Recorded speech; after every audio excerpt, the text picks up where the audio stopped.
Krishna solo है और मैं बॉलीवुड म्यूज़िक कंपोज़र हूँ और मेरी डेब्यू हुई थी तन्नू वेड्स मनु 1 से 2011 में। और हाल ही में मैंने तन्नू वेड्स मनु रिटर्न जो उसका जो सीक्वल है वो भी मैंने उसका भी म्यूज़िक दिया मैंने।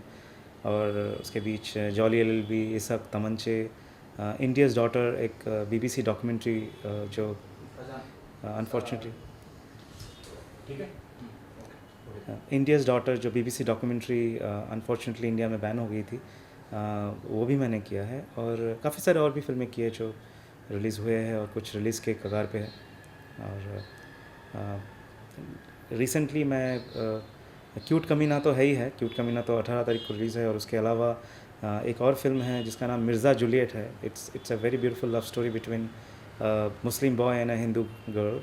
और वो भी मई या जून में रिलीज़ होने की संभावना है उसकी। और मैंने हाल ही में 14 फरवरी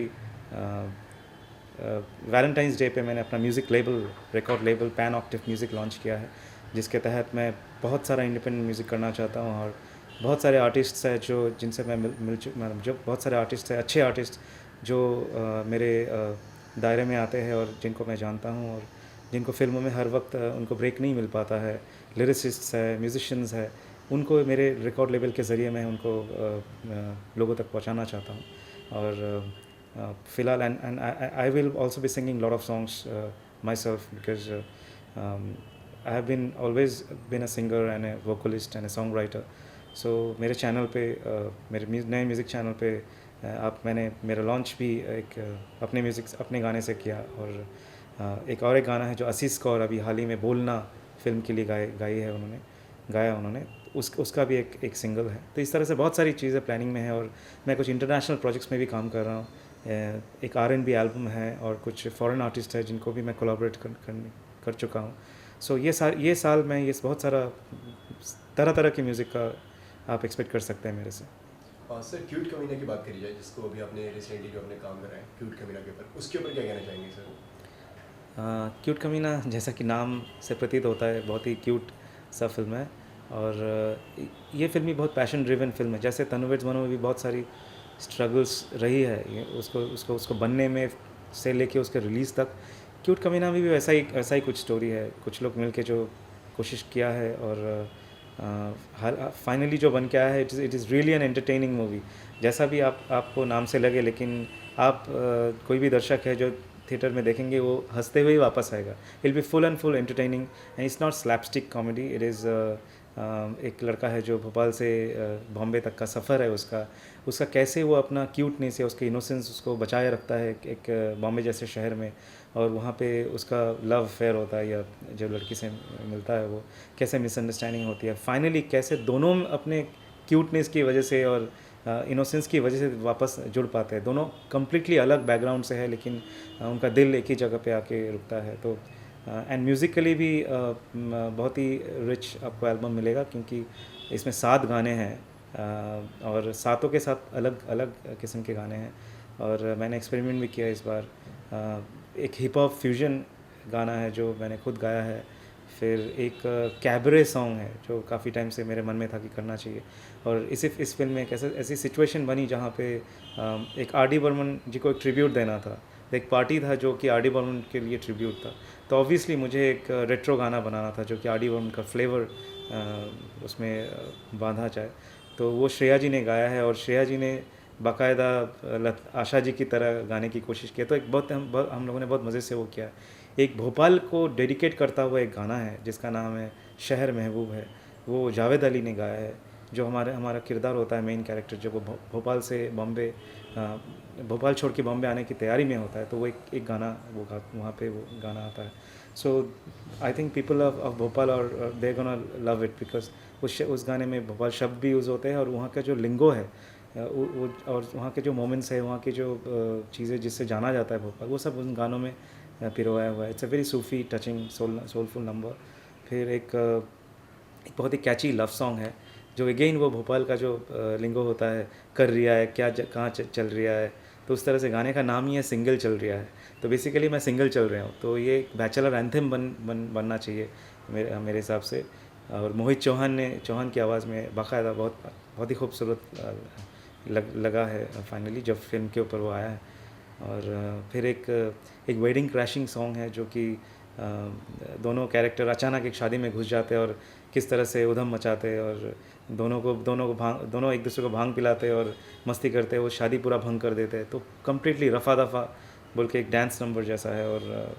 और ऑब्वियसली क्यूट कमीना जो टाइटल सॉन्ग है ट्विंकल ट्विंकल, वो भी एक quirky और अलग तरीके का आइटम सॉन्ग है जो यूजुअली मेरे से लोग नहीं मांगते, बट वो भी मैंने किया हुआ है। So it's a spectrum of 7 different songs. और एक सिंगल चल रहा है कि एक रिप्राइज है जो कि बहुत सैड वर्जन है, जो मैंने अगेन मेरी आवाज़ में आपको सुनने को मिलेगा। तो I had good fun in this journey, in this sweet little cute little film.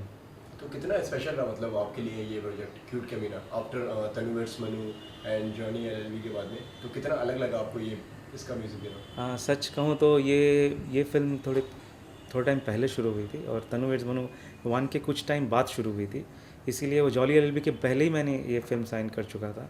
सो मेरे लिए हर फिल्म इम्पोर्टेंट होता है। एक बार मैं जिस पे मेरा दिल आ जाता है, अगर उस स्टोरी पे मेरा दिल आ गया, या मुझे लगता है कि म्यूज़िकली मेरे लिए चैलेंजिंग होगा, या म्यूज़िकली मैं कुछ क्रिएटिव काम करने का मौका है इसके अंदर, तो वो फिल्म मेरे लिए बहुत इंपॉर्टेंट होती है। मैं उसके आगे कभी कुछ नहीं देखता हूँ कि ये कैसे बनने वाला है, कितना बड़ा बनने वाला है, कितना छोटा है। ये सब मेरे लिए मेरे कैलकुलेशंस में नहीं आते। I just die for the music that I want to create.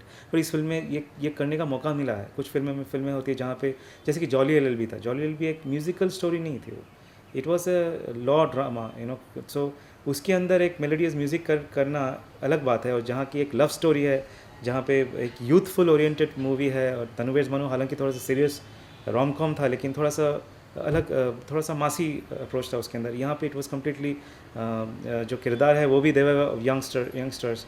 सो वो जो ब्लेंड है, वो जो अलग एक फ्लेवर देने की बात थी, इसलिए वो बहुत इंपॉर्टेंट है। आप जब उसका पूरा एल्बम सुनेंगे तो आपको अलग अलग तरीके की चीज़ें मिलेगी, जो हर एक कंपोज़र चाहता है कि वो कर सके। एंड सिमी जी, जैसे कि सिमी जी की पहली फिल्म है जो फिल्म की जो डायरेक्टर है क्यूट कमीना की, तो कितना मुश्किल होता है कि मतलब एक नए डायरेक्टर के साथ में काम करना? सिमी जी के बारे में ऐसा कहना है कि वो बहुत ही हार्ड टास्क मास्टर है, और ऑब्वियसली होना भी चाहिए, क्योंकि फिल्में अदरवाइज़ बनती नहीं है अगर आप सब चीज़ों पे कमांड नहीं रखती है। लेकिन म्यूज़िक में आके मैं ये कहूँगा कि उनका दिल एकदम पिघल जाता है। कोई हिचकिचाहट, हमें कोई भी तरह का स्टम्बल ब्लॉक्स नहीं हुए हैं, क्योंकि she is a very musical person. जो भी मैंने किया है हम लोगों ने साथ में मिलकर किया है, और एज ए फैमिली किया है, और she has always loved whatever that I delivered, because उनका ये ट्रस्ट मेरे पे होना मेरे लिए इंपॉर्टेंट था। बिकॉज उन्होंने तनु वेड्स मनु सुन के मुझे साइन किया था, तो मेरे लिए वही काफ़ी था। सो जब एक फिल्म मैं लेता हूँ वो मेरी फिल्म बन जाती है। मैं किसी के लिए नहीं कर रहा हूँ, मैं खुद के लिए कर रहा हूँ। मेरी जर्नी है वो हमेशा के लिए वो नाम मेरे साथ जुड़ जाएगा। तो मैं जितना बेस्ट मैं म्यूज़िकली कर सकता हूँ, मेरा वो ड्यूटी रहता है, मैं वही करता हूँ। और सिमी जी जहाँ तक कि वो म्यूज़िकली जो भी चीज़ें गाने उनको पसंद आए, या जो ऑब्वियसली हर एक के अपनी चॉइसेस होती है, और कुछ गाने फिल्मों के प्रमोशनल रिक्वायरमेंट्स के लिए बनी जाती है, लेकिन सारे गाने उनको बहुत पसंद है, और वो बाकायदा हर वक्त वो बोलते हैं कि ये चीज़ इतने दिल के करीब है। इनफैक्ट आप कभी भी उनको बोलेंगे तो पूरा गाना मेरे से बेहतर पूरा गाना गा के बता सकती है, इतना वो इनके साथ जुड़ी हुई है। एंड म्यूज़िक बनाते टाइम में, मतलब जिस टाइम में आप डायरेक्ट कर रहे थे, तो कितना क्या मतलब आपको उन बातों का मतलब सामने लाना पड़ा, किन किन चीज़ों को मतलब आपने ध्यान में रखा? क्योंकि तनु वेड्स मनु एक अलग जॉनर की फिल्म है, और जॉनी एलएलबी भी एक अलग चीज़ है, और क्यूट कमीना एक अलग कॉमेडी टाइप की फिल्म है, तो कितना मुश्किल रहा ये सब? मुश्किल तो नहीं कहूँगा। इट इज़ ब्रीफ जब क्लियर होता है। मैं हमेशा गाने फिल्मों के लिए स्क्रैच से क्रिएट करता हूँ, तो इसीलिए वो मुश्किल नहीं होता है। बिकॉज जब मैं स्टोरी को अच्छे से जानता हूँ, सारे किरदारों को अच्छे से जान लेता हूँ, किस स्टोरी में किस तरह की भाषा यूज़ हो रही है, और किस प्रांत से वो फिल्म है, ये बहुत इंपॉर्टेंट होता है मेरे लिए। जैसे तनु वेड्स मनु नॉर्थ से हुआ है और पंजाब से है, तो उसका फ्लेवर होना उसके अंदर ज़रूरी है। ये मैं इस तरह से म्यूज़िक क्रिएट करता हूँ। तो ये मुंबई है, भोपाल है, तो आपको ये बहुत क्लियर हो जाता है मेरे मन में कि हाँ, भोपाल के कुछ टचेस होने चाहिए, लिरिक्स में भी वो उसका आभास होना चाहिए। बॉम्बे की बात हो रही है, यंगस्टर्स की लव स्टोरी हो रही है, तो वो बात होनी चाहिए। तो ऑब्वियसली जैसे तनु वेड्स मनु में डायरेक्टर की चाह भी रही है, और बहुत एक सीरियस, एक सेमी क्लासिकल जोन पे भी मैं उसके अंदर ठहर सकता था, लेकिन यहाँ पे वैसा नहीं है, यहाँ पे it was a fun moment. So except for 2 songs I think, जो बाकी सब आपको पेपी नंबर्स मिलेंगे. मैंने थोड़ा सिंप्लीफाइड मेलोडीज़ किए हैं और थोड़ा सा अप्रोचेबल किया है. जैसे इस फिल्म में, जैसे मैंने पहले भी कहा कि एक हिप हॉप गाना भी है. तो इस फिल्म में होना बनता है, बिकॉज दोनों यंगस्टर्स जब घर से भाग रहे होते, तो एक पूरा एक रोड ट्रिप सॉन्ग है जहाँ पे they are just letting loose, they are just going free from the whole world. So उसका जो एटीट्यूड है, वो एटीट्यूड लाने का उसमें जो बात थी. तो हर गाने में ब्रीफ मेरा क्लियर था कि कहाँ पे क्या करना चाहिए. मुझे भोपाल छोड़ने की बात थी, तो वो हार्टलैंड वाला म्यूज़िक होना चाहिए था. तो वो बहुत ही सोलफुल, एक सूफ़ी कव्वाली जोन पे गाना है. तो आपको पूरा जर्नी म्यूज़िकली भी आपको मिलता रहेगा, जिस तरह से फिल्म का ग्रोथ है. एंड किस तरीके से मतलब आपको क्यूट कमीना का इसका ऑफर आया, किस तरीके से आपने सिलेक्ट करा? बहुत ही सिंपल था, बिकॉज इस फिल्म में जो मेन लिरिसिस्ट है राजशेखर, जो मेरे तनुवेज मनु में पार्टनर रह चुके हैं लिरिसिस्ट. सो ये फिल्म का जब सेटअप क्रिएट हो रहा था, जब उनको टीम बनाने की बात हो रही थी, तो हम दोनों को साथ में बुलाया गया था. इसलिए भी ये बहुत ख़ास है, क्योंकि हमारे लिए हमने तनुवेज मनु किया, और साथ में एज ए पेयर लोग हमेशा भरोसा ज़्यादा करते हैं कि इन लोगों ने साथ में मिलकर कुछ अच्छा क्रिएट किया है, तो शायद हमारे लिए भी वही करेगा. तो हमने वही कोशिश की है, और इसलिए ये बहुत डिफ़िकल्ट नहीं था हमारे लिए करना, बिकॉज़ मेरे लिए राज के साथ काम करना भी एक बहुत ही अलग लगाव है उसके साथ, और हमारी यादें अलग तरीके की है. हमने साथ में वो सक्सेस को देखा है, और सो इसलिए we wanted to do the same thing here. And इसलिए दिस इज स्पेशल, बिकॉज हमको वो रिस्पेक्ट मिल रहा था, और वो उसी हिसाब से हमको बुलाया गया था. They wanted such matured music in the same film. So it was clear कि हम मुझे क्या डिलीवर करना चाहिए. एंड मतलब कितनी डिटेलिंग करनी पड़ी आपको, मतलब ये क्यूट कमीना के म्यूजिक बनाने के लिए, कि मतलब कि एक नाम आया क्यूट कमीना, तो मतलब पहले से मतलब आप लोग का डिसाइड था कि मतलब इसमें हमें म्यूजिक जो देना है कॉमेडी एंड मस्ती टाइप भी थोड़ा देना है, कि थोड़ा सा सीरियस टाइप, मतलब देख के किस तरीके से आपको लगा? वो स्क्रिप्ट ही डिसाइड करती है. मैं जब स्क्रिप्ट पढ़ता हूँ, स्क्रिप्ट में जब गाने के सिचुएशंस कहाँ पे किस तरह के गाने कहाँ आने चाहिए, अगर जब वो क्लियर रहता है, तो वो तब मैं डिसाइड करता हूँ कि ये कैसा होना चाहिए, बिकॉज आइडियली वैसा ही होना चाहिए. बिकॉज तभी वो आपको फिल्म के साथ जब आप देखेंगे गाने का मतलब या मीनिंग या उसका जो इम्पैक्ट है आपके दिल पे, तभी वो चढ़ पाएगा. तो वो मुश्किल काम नहीं था. और ये ज़रूर है कि मैं लिरिक्स पे काफ़ी ध्यान देता हूँ. तो जब भी गाने बनाता हूँ, तो मैं साथ में बैठ के लिरिसिस्ट के साथ उनको इंस्पायर करने की कोशिश करता हूँ, और मेलोडीज़ किस तरह के होने चाहिए साथ में मिलकर डिसाइड करते हैं. और उसका लैंग्वेज जो है, इसमें लैंग्वेज जो है उतना सीरियस आपको एक दो गाने छोड़ के उस तरह के नहीं मिलेंगे. थोड़े से फन मिलेगा आपको, क्योंकि तेरे ख्यालों में आज भी मैं सिंगल चल रहा हूँ, ये जो लाइन जिस फिल्म में हो सकता है, तो उसके अंदर फिर भी मैं अपना मेलोडी नहीं छोड़ना चाहता. मैं अगर फ़नी चीज़ें भी करूँगा, तो मैं उसके अंदर हमेशा ये कोशिश करूँगा कि एक ऐसी मेलोडी हो जो थोड़ा लॉन्ग लास्टिंग रहे. तो मेरी कोशिश हमेशा ये रहेगी. एंड फिल्म के अंदर 7 गाने हैं, 7 गानों में से अगर आपके फेवरेट की बात करिए, तो आपका फेवरेट सॉन्ग कौन सा है सर?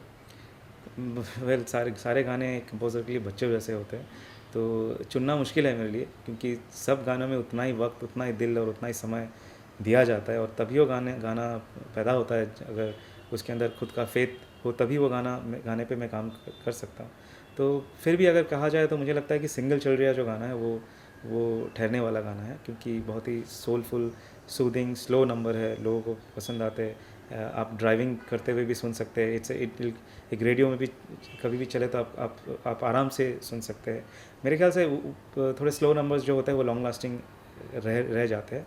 जो ग्रूवी नंबर्स है वो कभी कभी आपको सुनने को मज़ा आएगा.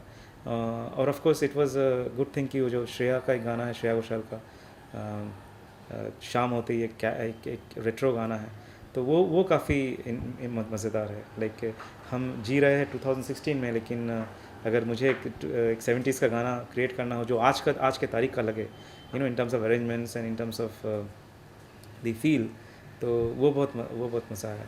और इस फिल्म में मैंने 3 गाने गाए हैं, तो वो भी एक मेरे लिए अच्छी याद बन के रह जाएगी. सर जैसे कि आपने बताया आपने भी गाने गाए, तो अपने किसी एक गाने की आप कोई एक लाइन गाकर सुनाना चाहेंगे? हाँ, ज़रूर. तेरे ख्यालों में अब हर दिन ढल रिया है, आज कल दिल मेरा वैसे सिंगल चल रिया है. पिछली फरवरी कुछ तो हम तो थे अजनबी. Should I repeat? I think I repeat. तेरे ख्यालों में अब हर दिन ढल रिया है, आज कल दिल मेरा वैसे सिंगल चल रिया है। पिछली फरवरी हम तो थे अजनबी, कुछ तो होगी वजह मिले जो हम सही।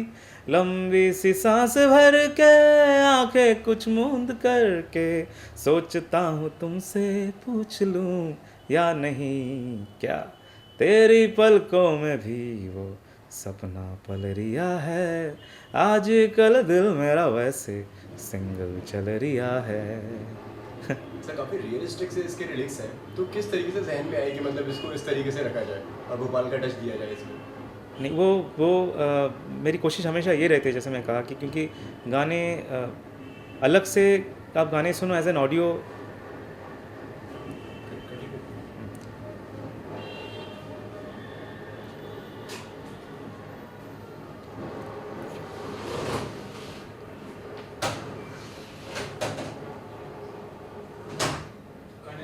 कंटिन्यू। या तो मैं फिर से कॉल करता हूँ। ओके सर, तो मतलब काफ़ी अलग सा और रियलिस्टिक से लिरिक्स हैं, चल रहे हो आ रहे हो, काफ़ी भोपाल का इसमें टच भी दिया हुआ है, तो किस तरीके से इसको डिसाइड किया कि मतलब जहन में रखते हुए? क्योंकि इस फिल्म में जो जो हीरो है निशांत, जो बंटी बंटी उसका नाम है, उस किरदार बंटी का किरदार जो प्ले कर रहा है, उसमें इसी तरह का लिंगो वो बोलता है, इसी तरह की भाषा बोलता है, क्योंकि वहीं से उसी प्रांत से है, तो वो बॉम्बे भी में आके वही उसी तरह से वो उसके बर्ताव वैसे है, तो उसके गाने भी वैसे होने चाहिए, ये एक जाहिर सी बात है।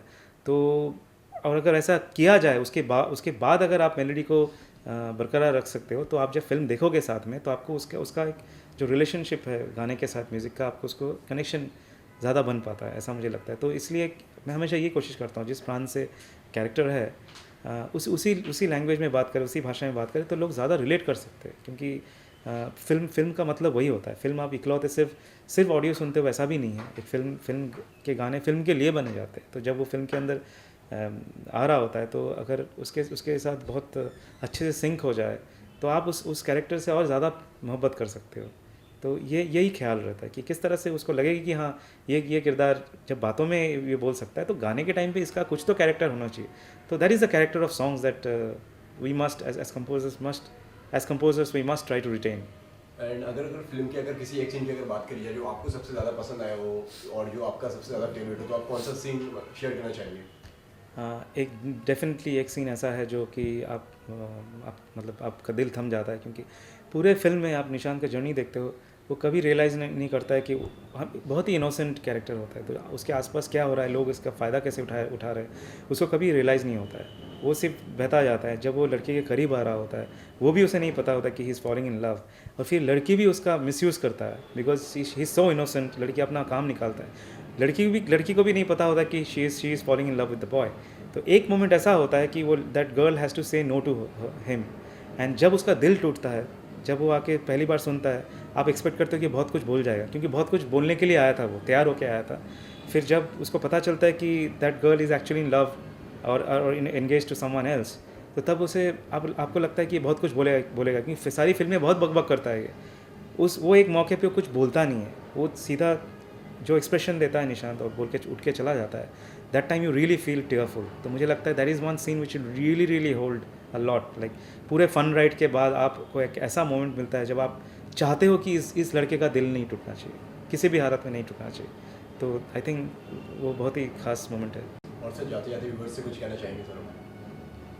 Definitely film is all about entertainment. 18 तारीख को this is one of the most entertaining film that you gonna get, that I can promise you. आप बेफिक्र जाइए, you know it's not a big film, it's a small film, but it will be a musical film definitely। और आप you won't feel bored, I mean you'll feel happy that you've seen this film, that I can promise you that। Thank you sir. Cute कमीना में मेरा किरदार का नाम है अनुराग तिवारी। ये अपने आप को बंटी खान बुलाता है, क्योंकि ये खुद को भोपाल का बहुत बड़ा तीसमार खान समझता है। इसको लगता है कि इससे बड़ा कमीना भोपाल में नहीं है। सारे दोस्तों में ये पॉपुलर है, वहाँ की सारी लड़कियाँ मरती हैं इसके ऊपर। लेकिन इसके मतलब कुछ अलग ही शौक़ है लाइफ में। इसको लगता है कि बॉस मेरे को बड़ा बिजनेसमैन बनना है, मेरे को अपने हिसाब से कॉफ़ी शॉप की चेन स्टार्ट करनी है। एक दिन जो इसके पापा होते हैं, जो हलवाई हैं वहाँ के बहुत बड़े, एक छड़ी से इसकी पिटाई करते हैं और समझाते हैं इसको कि बेटा लवली स्वीट्स वालों की बेटी के साथ है, तेरी शादी हो गई है फिक्स, तो अब हलवाई की बेटी से शादी कर और हमारा हलवाई का बिजनेस आगे बढ़ा। लड़का कहता है भाई इतना बड़ा 30 मार खान जो मैं हूँ, मैं मतलब यार इतने फालतू के काम थोड़ी करूँगा। तो वो वहाँ से भागकर बॉम्बे आ जाता है। बॉम्बे आने के बाद इसको मिलते हैं इसके मामा, जो कि यहाँ पे पीयूष मिश्रा जी हैं हमारी फिल्म में, बहुत ही सीनियर एक्टर हैं। तो वो बॉम्बे में एक स्ट्रगलिंग राइटर हैं जो फिल्में लिखते हैं। स्ट्रगल मतलब वो अब कर रहे हैं, पहले नहीं करते थे, एक ज़माने में बड़े पॉपुलर हुआ करते थे, लेकिन अब उनका मन नहीं करता लिखने का, तो सबसे साइनिंग अमाउंट लेके ना फुर हो जाते हैं। अच्छा, बंटी जो मेरा है कैरेक्टर, वो आता है तो ये मामा इसको कहते हैं कि चल तेरी वजह से एक साइनिंग और लेता हूँ आज। तो एक प्रोड्यूसर के पास जाके, जो स्वानंद किरकिरे प्ले कर रहे हैं, बहुत बड़े लिरिसिस्ट हैं, उनसे जाके साइनिंग ले लेते हैं कि भाई भतीजा है, भाई ये है वो है, तो साइनिंग दे दो, मैं आपकी कहानी लिख के एक हफ्ते में दे दूंगा। पर आइडिया नहीं है उनके माइंड में कोई। अच्छा, इस दौरान लड़के को मिल जाती है इसकी ड्रीम गर्ल, जो साउथ बॉम्बे की एक बहुत ही कमीनी लड़की है, लेकिन दिल की बड़ी साफ़ है, जो हमारी हीरोइन है कीर्ति कुलारी। अब उसको मिलने के बाद जो चीज़ें होती हैं, जो एडवेंचर स्टार्ट होते हैं इस लड़के की लाइफ में, उससे मामा को मिलती है इंस्पिरेशन, जिस पे वो कहानी लिखते हैं। तो अल्टीमेटली हमारी फिल्म में भी एक फ़िल्म बननी शुरू हो जाती है। ये जो लड़का है ये बहुत इनोसेंट है। ये भोपाल में अपने आप को कमीना समझता था, लेकिन जब बॉम्बे आया तो उसको समझ में आया कि बॉम्बे में इतने कमीने लोग हैं कि मैं तो मतलब उनके सामने बहुत इनोसेंट क्यूट हूँ। तो दैट इज़ वेयर क्यूट कमीना कम्स फ्रॉम। भोपाल का कमीना जो मुंबई आया तो सबके लिए क्यूट था। तो किस तरीके से इसका टाइटल किस तरीके से डिसाइड हुआ, कि दिमाग में कैसे आया कि लड़का तो क्यूट है और कम्युनिटी सिटी है? ये मेरे दिमाग में आया था। एक्चुअली क्या हुआ था कि हमारा एक वर्किंग टाइटल था, सिंगल चल रहा है करके हमारी फिल्म का। लेकिन एक दिन बैठे बैठे हमारा एक ट्विंकल ट्विंकल करके प्रमोशनल सॉन्ग है जो मैं सुन रहा था, उसमें लाइन आती है कि होठ में जाली नोट फंसाकर, फ्लरट का खट्टा सॉस चटाकर, आया देखो क्यूट कमीना, मेरे फिगर में फटे पटाखे। तो सडनली मेरे दिमाग में आया कि यार क्यूट कमीना टाइटल बड़ा एप्ट रहेगा हमारी फिल्म के लिए, क्योंकि ये मासी है, इससे हमारी जो ऑडियंस है वो जुड़ेगी। क्योंकि सच बताऊं तो हमारी फिल्म की जो कहानी है वो हर उस लड़के की कहानी है जो स्मॉल टाउन से बिग टाउन में आता है अपने सपने पूरे करने। हम लोग जब स्मॉल टाउन में होते हैं, मैं भी वैसे वहीं से आता हूँ, हमें लगता है कि दुनिया बड़ी सिंपल है, ईजी, और हमको सब कुछ आता है। लेकिन जब हम बड़े टाउन में आते हैं तो समझ में आता है कि बॉस, दुनिया कुछ और ही चीज़ है, यहाँ पे बड़े कमीने लोग बैठे हैं और उनके साथ डील करना बहुत मुश्किल है। वो कभी नहीं चाहेंगे कि आपके सपने जो हैं आप बड़ी ईजीली आके पूरे कर लो। तो उन कमीनों के साथ थोड़ा कमीना बनना ज़रूरी है। But the motto of our film is, अगर you have to be a कमीना, बी अ क्यूट कमीना, दैट्स ऑल। तो कितना मुश्किल रहा आपके लिए कैरेक्टर करना? बंटी का जो कैरेक्टर है निशान से कितना अलग है ये? यार निशान से बहुत ही अलग है, क्योंकि मैं कभी भोपाल में रहा नहीं हूँ। इस फिल्म के लिए मैंने स्पेशली मैं भोपाल जाकर रहा 1 महीने के लिए। कोशिश करी कि 1 महीने में जितना एब्जॉर्ब कर पाऊँ वहाँ के लोगों को, वहाँ की बातों को, वहाँ के लहजे को। तो हमारी फिल्म में लैंग्वेज भी वैसी है भोपाल की, आ रही हूँ, जा रही हूँ, कर रही हूँ, पी रही हूँ, खा रही हूँ, लाइक दैट। मुश्किल इसलिए था क्योंकि ये लड़का, हमें ये दिखाना है कि ये लड़का बहुत ही इनोसेंट है। He is very innocent. ये बहुत स्मार्ट अपने आप को समझता है पर है नहीं। तो वो जो बीच का एक शेड पकड़ना था, जहाँ ये लड़का बेवकूफ़ नहीं है और ना ही टू स्मार्ट है, he is innocently very smart. That cute कमीना flavour was very difficult to catch, because है, बस मुश्किल है। जैसे कि हमने पोस्टर में देखा तो काफी फंसे हुए से लग रहे हैं आप, काफी टेंशन में लग रहे हैं। इसके बारे में क्या कहना चाहेंगे? यही है, मतलब पोस्टर भी आप देखेंगे अगर पीछे हमारे क्यूट कमीना का, इसमें यही है कि ये हमारी हीरोइन है जिसने बंदूक पकड़ी है, और वो एक हमारी फिल्म में एक हीरोइन की हमारी बेस्ट फ्रेंड है जिसका नाम है करू। वो बॉम्बे की एक बहुत ही अल्ट्रा मॉडर्न लड़की है जिसको हर प्रांत का स्वाद अच्छा लगता है चखना। तो जब उसको पता चलता है कि भोपाल से एक लड़का आया है तो उसके स्वाद को चखने के लिए ये उसके पीछे पड़ जाती है। अब ये लड़का इतना इनोसेंट है कि भाई इसका एक लाइफ में फंडा है कि आज तक किसी के साथ, किसी लड़की के साथ ना कोई हरकत की है और ना ही करूँगा जब तक कि वो मेरी ड्रीम गर्ल ना हो, जब तक मेरी शादी ना हो जाए उसके साथ। ये उस मेंटालिटी का लड़का है। तो जब ये करू उसके पीछे पड़ती है तो ये बेचारा अपनी, आप देख सकते हैं, इज्जत बचा के वहाँ से भागने की कोशिश कर रहा है। एंड जैसे कि सिमी जी की पहली फिल्म है जी हाँ। और आप भी उनके साथ पहली बार काम कर रहे हैं, हाँ। तो कितना मतलब क्या क्या डिटेलिंग करनी पड़ी, कैसी थी वो सेट? सिमी जी खुद बहुत क्यूट कमीनी कैरेक्टर है एक्चुअली। वो बहुत ही क्यूट है ऑफ द सेट, लेकिन on set she is very कमीनी। मतलब as a director she is perfectly there. She knows कि कैसे काम निकलवाना है, कैसे एक्टर को समझाना है कि बेटा ये है हमारा सीन का जो सब टेक्स्ट है, ये हमारे सीन का गोल है, कि ये सीन जो है ना वो ऐसे ही नहीं है। फिल्म में अगर सीन होता है तो उसका एक रीज़न होता है कि आगे जाके कहानी में ना उसका कोई इफेक्ट है, तो वो समझाना बड़ा मुश्किल होता है एक्टर को। तो उन्होंने वो बहुत अच्छी तरह समझाया और उनको बहुत एक्सपीरियंस है टेलीविज़न इंडस्ट्री का। वो आई थिंक अराउंड 25 या 26 साल से वो बहुत बड़े बड़े प्रोडक्शन हाउसेज और बड़े बड़े चैनल्स को हेड कर चुकी हैं। तो क्रिएटिविटी तो उनमें कूट कूट के भरी हुई है, इसलिए उनके साथ काम करना was a very big learning experience. And overall she is a very very nice lady. मतलब वो बहुत ही अंडरस्टैंडिंग और बहुत ही स्पेस गिविंग लेडी हैं, जो आपको उतनी स्पेस देती हैं जितनी आपको चाहिए, लेकिन एक लिमिट के बाद जहाँ उनको लगता है कि एक्टर थोड़ा सा डिविएट हो रहा है, डिस्ट्रैक्ट हो रहा है, वहाँ पकड़ के वापस ले आती है। एंड अगर मूवी के अगर सबसे मेमोरेबल सीन की अगर बात करी जाए तो आपकी नज़र में कौन सा सीन सबसे ज़्यादा मेमोरेबल है, जो दर्शक जो बाहर आएंगे जो देख के सिनेमा से, और उसके ऊपर जो बात करेंगे? एक बड़ा स्वीट सीन है मेरे और हीरोइन के बीच में। स्वीट भी है और ह्यूमरस भी है, मतलब it's not in your face humour, लेकिन ये दिखाता है कि इनोसेंटली ये लड़का कितनी बचकानी बातें कर जाता है। ये लड़का और लड़की ना एक रोड ट्रिप पे निकले हुए हैं, क्योंकि लड़की को थोड़ा कुछ भागना था घर से, तो उसको लगता है कि लड़का ये बकरा सही है, मेरे पीछे पड़ा हुआ है, मुझसे प्यार करता है, तो इसको यूज़ करते हैं। तो रोड ट्रिप पे निकले हुए हैं, पीछे इनके काफ़ी लोग पड़े हुए हैं, पुलिस पड़ी हुई है। एक तालाब के पास आके इनकी आँख खुलती है सुबह। एक दिन गाड़ी में रात को इनकी आँख लग जाती है, सुबह उठते हैं तो देखते हैं तालाब के बगल में है। तो लड़की बड़ा खुश होती है, उसने पहली बार लाइफ में ना ऐसे नेचर देखा है, वाइल्ड लाइफ देखी है। कहती है मुझे तालाब में नहाना है। तो लड़का कहता है यार अवंतिका वो सब तो ठीक है, लेकिन यार तुम्हारे साथ मतलब कपड़े वपड़े उतार के नहाने में थोड़ी मतलब शर्म आएगी ना हमको। वो कहते हैं भाई नहाने मैं जा रही हूँ, तू खड़ा रहे यहाँ पे और उल्टा होके देख कि कोई आ ना रहा हो, समझा ना। तो लड़का कहता है हाँ मैं तो समझ गया, पर तुम क्या समझती हो, बंटी आदमी नहीं है, उसका दिल जिगर एवं बाकी बॉडी पार्ट्स नहीं है कि तुम कपड़े उतार के नहाओगी और वो देखेगा भी नहीं।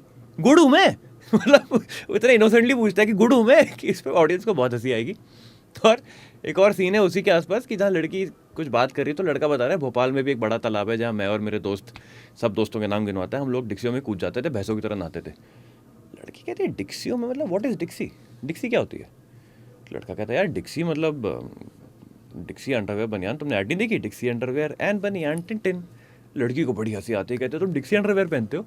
लड़का कहता है तुम भी? लड़की कहती है शट अप चीपो। तो उस तरह की इनोसेंटली कुछ कुछ ऐसी बातें बोल जाता है जो ऑडियंस को देखकर बड़ा स्वीट भी लगेगा और गुदगुदाएगा भी उनको। एंड ये तो ऑन स्क्रीन की बात हो गई। अगर ऑफ स्क्रीन की अगर बात करी जाए तो आपको मतलब क्या एक्सपीरियंस रहा, किस तरीके से, मतलब कोई मेमोरेबल सीन कुछ सेट पर ऐसी वैसी कोई मस्तियाँ? यार सेट पे ना हमारी सबसे मेमोरेबल बात ये थी कि क्योंकि ये हमारी जो फिल्म है ये स्टार पावर ड्रिवन नहीं है, ये बहुत ही content and passion driven film है। इसमें हर एक्टर ने अपने तरफ से बहुत ही ज़्यादा प्यार दिया है फिल्म को। सेट पे जो अगर कई बार कुछ लग्जरीज़ फॉर एग्जांपल अवेलेबल ना हो, जो अक्सर शूटिंग सेट्स पे एक्टर्स को कंफर्ट के लिए दी जाती है ताकि वो थोड़ा क्लियर हेड के साथ अपना काम कर पाएँ, तो भी सब एक्टरों ने मिल के ना प्रोड्यूसर्स के साथ, और प्रोड्यूसर्स ने एक्टर के लिए जितना हो सका है एडजस्ट किया है, हेल्प करी है एक दूसरे को सबने। और इस फिल्म को हमने बड़े प्यार से एक बच्चे की तरह पाल के आगे बढ़ा किया है। मतलब इम्तियाज़ अली ने जब हमारा ये ट्रेलर लॉन्च किया था, तो सर ने एक बात बोली थी कि जब सोचा ना था मैंने बनाई थी, तो उनको भी 4 साल लगे थे to make the film and release it, क्योंकि उनको पता है कि पहली फिल्म with newer cast which is only passion and story driven is a very difficult task. तो similarly our film is also like that, it's very story and character driven, very passion driven. And the best memory I have is that no matter what we never let the shooting stop. कुछ अगर available नहीं भी है तो हमने always we found a second option, but we always made sure कि the show must go on, like mister Kapoor said. सारी की सारी जैसे कि भोपाल की कहानी है, भोपाल की लैंग्वेज यूज़ करिए, तो कितना मुश्किल रहा भोपाली लैंग्वेज सीखने में? जैसे मैंने बताया कि 1 महीना रहा हूँ वहाँ पे मैं जाके, मैंने वहाँ के लोगों के साथ सुबह सुबह उठ के चाय पी है, नाश्ता किया है, घूमा हूँ, फिरा हूँ, वहाँ पे बाइकों पे जो वहाँ के लौंडे होते हैं उनके ग्रुप में रहा हूँ। तो I tried to observe and absorb a lot. तो वहीं से मैंने पकड़ा है इस लहजे को और बहुत दिल से निभाया है। मैंने स्क्रिप्ट को करीब 100 बार पढ़ा होगा with that tonality in it. तो उससे क्या हुआ कि मेरे अंदर वो भोपालीपना आ गया थोड़ा सा, जिसकी वजह से जो फिल्म की शूटिंग के दौरान जब भी मुझे उस किरदार में आना था तो मेरे लिए मुश्किलात थोड़ी कम थी उस किरदार में आने के लिए। फिल्म में 7 गाने, अगर 7 गानों में अगर आपका फेवरेट सॉन्ग कौन सा है? मेरा यार फेवरेट सॉन्ग मतलब खैर 2-3 हैं जो बहुत अच्छे लगते हैं मुझे, पर ट्विंकल ट्विंकल जो हमारा प्रोमो सॉन्ग है ना, वो मुझे बहुत अच्छा लगता है क्योंकि उसके लिरिक्स बड़े क्वर्की हैं। जैसे मैंने बताया आपको, होठ में जाली नोट फंसाकर, फ्लर्ट का खट्टा सॉस चटाकर, आया देखो क्यूट कमीना, मेरे फिगर में बटे पटाके। मतलब बड़ा सही गाना है वो, उसके लिरिक्स बहुत अच्छे हैं। लड़की कहती है उसको ब्लैक आइज़ के पीस ये तेरे खंजर लगते हैं, गाल ये तेरे है विदेशी बर्गर लगते हैं, तू तो लौंडा है उबलता पॉट जवानी का, बाकी सारे लौंडे वाटर वेपर लगते हैं। मतलब ये जो नए साइंटिफिक टर्म्स के साथ जो ये नॉटीनेस डाली है ना इस ग्रास रूट क्रॉस गाने के अंदर, वो हमारी जो स्मॉल टाउन की जो ऑडियंस है ना वो बहुत पसंद करेगी इस गाने को। एंड जैसे कि इम्तियाज सर जी ने ट्रेलर लॉन्च किया हाँ। है, कैसा एक्सपीरियंस रहा आपको उनके साथ में? यार इम्तियाज़ अली सर से मिलना एक सपना था मेरे लिए, जो कि मुझे लगा था कि कुछ इंडस्ट्री में जब मैं कुछ साल सक्सेस पालूंगा तो उसके बाद शायद मुझे मौका मिलेगा मिलने का। लेकिन वो मेरी फिल्म का ट्रेलर आके लॉन्च करेंगे, ये तो मतलब मेरी औकात से बाहर का सपना था, इसलिए मैंने इसको कभी देखा ही नहीं था। उस दिन जब वो मेरे साथ बैठे हुए थे स्टेज पे मीडिया के सामने और हमारी फिल्म के बारे में और मेरे बारे में अच्छी बातें कह रहे थे, तो मैंने उनको लिटरली टच करके देखा सबके सामने। फिर मैंने कहा हाँ ये सच है, ये आदमी सही में मेरे साथ बैठा है और ये सही में हमारी फिल्म को मोटिवेशन दे रहा है, क्योंकि इनको सही में हमारी फिल्म में कुछ दिखा है, कुछ ऐसा दिखा है जो उनको लगा कि यार इस फिल्म को थोड़ी सी प्रमोशन की और थोड़ी सी ना एक अच्छे नाम की, ब्रांडिंग की, मोटिवेशन की ज़रूरत है। And I think it's an honour that it's beyond words. मैं समझा नहीं सकता हूँ कि कितनी बड़ी बात है कि इम्तियाज़ अली ने आके हमारी फिल्म को ट्रेलर लॉन्च किया है मीडिया के सामने, and I for ever thank him for that. तो जैसे ही बातचीत आपकी उनकी रही इम्तियाज जी के साथ में, तो आगे चल के हम उनकी फिल्म में आपको देखेंगे क्या?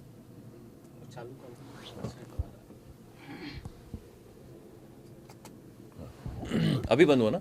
हाँ, जस्ट अभी बंद। हाँ। ओके, सो जैसे कि उन्होंने आपका ट्रेलर लॉन्च करा, बातचीत भी आप लोग के बीच में काफ़ी हुई होगी, तो इस तरीके की कोई बातचीत चलेगी, मतलब कि मैं आगे की फिल्म में आपको लेना नहीं चाहूँगा नहीं या नहीं नहीं, फिर- ऐसा कैसा कुछ नहीं यार, वो बहुत बड़े आदमी है, वो थोड़ी ना मुझे बोलेंगे सामने से कि मैं आपको उनकी फिल्म में लेना चाहता हूँ।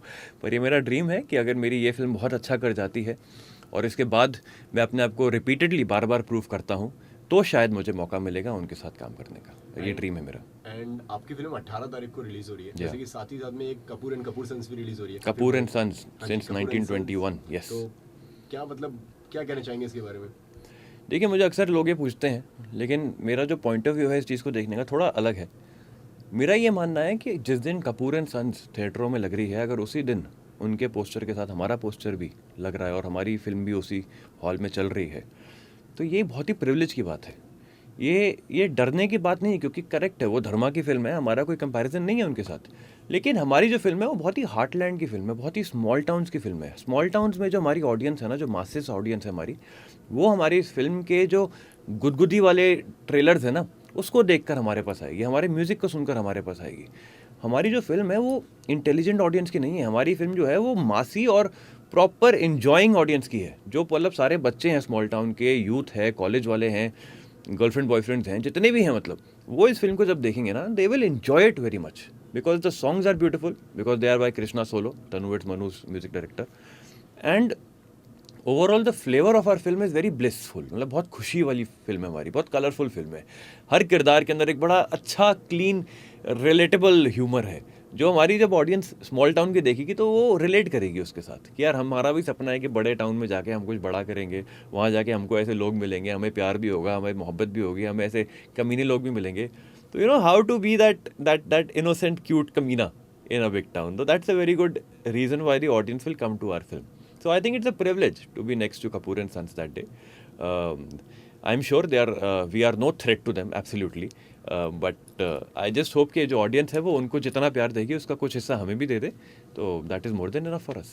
और क्या कहना चाहेंगे आप दर्शकों से? मैं ये कहूँगा यार, 18 मार्च को क्यूट कमीना आपके नज़दीकी सिनेमा हॉल में लगने वाली है। आप गाने देखिए, आप ट्रेलर देखिए, उसके बाद डिसाइड करिए कि आपको हमारी फिल्म देखनी है कि नहीं, क्योंकि मेरी उम्मीद ही है कि ट्रेलर देखने के बाद आप ये नहीं सोचेंगे कि यार ये फिल्म बकवास लग रही है, आप ये बोलेंगे कि फिल्म इंटरेस्टिंग लग रही है, चल कर एक बार देख कर आते हैं। और फिर वर्ड ऑफ माउथ से अगर आपको अच्छी लगे तो सबको बताइए, because we depend on your word of mouth a lot. And जाते जाते भोपाली में कोई डायलॉग कहना चाहेंगे दर्शकों से?